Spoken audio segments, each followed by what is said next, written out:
Hello, চলে এলাম আবার একটা নতুন ব্লগ ভিডিও নিয়ে।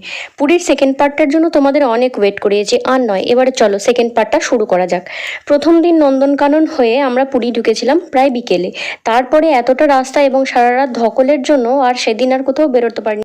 রুমে গিয়ে গোছগাছ কমপ্লিট করে রেস্ট নিয়েছিলাম। তারপরের দিন সকাল হতে না হতেই আমরা বেরিয়ে পড়েছিলাম কোণারকের উদ্দেশ্যে। তো যাওয়ার পথে এই দেখো একটা মোহনার মতো জায়গাতে এরকম বোটিংয়ের ব্যবস্থা রয়েছে। জল কিছুটা কম, ঢেউও কম, কয়েকটা পাথর ছিল আর এলাকাটা খুব নির্জন ছিল, যার জন্য ভালো লেগেছিল বলে আমরা গিয়েছিলাম। গিয়ে কিছু ফটো টটো তুললাম। সমুদ্রের ঢেউ কিছুটা খুব সামনে থেকে অল্প অল্প ছোট ছোট ঢেউ, সেগুলো নিলাম।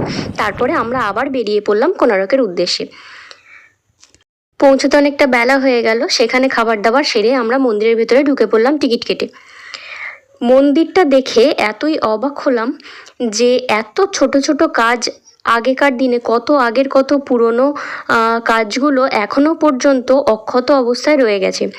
মন্দিরের অনেকটা অংশই ভগ্নপ্রায়, সেগুলো দেখলাম কাজ চলছে।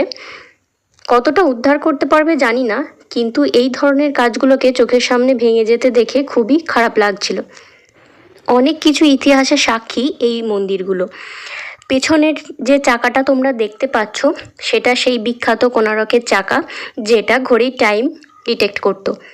যদি কখনো যাও, খুব কাছ থেকে কাজগুলো দেখলে সত্যিই শুধু আমি নই, যে দেখবে সেই অবাক হবে। এত সুন্দর, এত প্ল্যানিং করে সমস্ত কিছু সাজানো, এবং আজ থেকে প্রায় বহু বছর আগে এটা বানানো।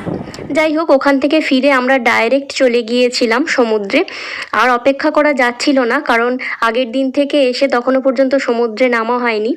যাই হোক, আমরা তখন দোলের সময় ছিল, তো কিছুটা রং টং মেখে বিভিন্ন রকম কারসাজি, এই দেখো এদের কি কাণ্ড, সব জলের মধ্যে যে যেরকমভাবে পারছে লাফাচ্ছে ঝাঁপাচ্ছে। এগুলোকে দেখে মানে জলটাকে কতটা উপভোগ করা যায় বুঝতেই পারছো। আমার যদিও জানা ছিল না, ওই আমাকে জানালো যে মোহনার দিকটা আরও অনেকটা সুন্দর, তাই আমরা হাঁটতে হাঁটতে চলে গিয়েছিলাম মোহনার দিকে। আর ভাই আর দাদা তখনও চান করছিল। তো যাই হোক, দেখো মোহনার দিকটা জল অনেকটা কম, বালি আছে। আর এদিকটার মেন জিনিস হচ্ছে ঝিনুক, মানে এদিকে যেহেতু মানুষজনের আনাগোনা কম, ঝিনুক শামুক এই সমস্ত প্রচুর আছে। আর এদিকের জলটা দেখো পুরো অন্য রকম, বালির স্তরগুলো কি সুন্দর ডিজাইন হয়ে গেছে। আর এই বালির মধ্যে ছোট ছোট যে লাল কাঁকড়া, তাদের বাসা প্রচুর। দেখো এইটা হচ্ছে কাঁকড়াগুলোর বাসা। আর এদিকের জল অনেকটাই কম। এখানে আমরা যে জিনিসটা দেখতে পাই, একটা বিশাল বড় আকৃতি, মানে কতটা বড় বলবো, বিশাল বড় একটা কচ্ছপের এরকম দেহ আমরা দেখতে পাই। ছবিটা দেখে তোমরা কতটা আন্দাজ করতে পারছো জানি না। তারপরে সন্ধেবেলা তো অবশ্যই পুরী বিচেতে গিয়ে আমরা ওই ঠান্ডা হাওয়া আর পুরীর সমুদ্রের গর্জন এগুলো উপভোগ করছিলাম। আর এই যে লাইট হাউসে ঢোকার চার্ট কি, কখন কি টাইম, কত সেটা তোমাদেরকে সাথে শেয়ার করে দিলাম। তারপরে আমরা চলে গিয়েছিলাম পুরীর মন্দিরের উদ্দেশ্যে। আর এই হচ্ছে রাসমঞ্চ সাজানো হয়েছিল তখন। এত অপূর্ব লাগছিল, আর এত মানুষের ভিড় যে সেখানে তিল ধারণের পর্যন্ত জায়গা ছিল না। মন্দির থেকে ফিরে কিছু কেনাকাটি করে আবার বসেছিলাম সমুদ্রের ধারে।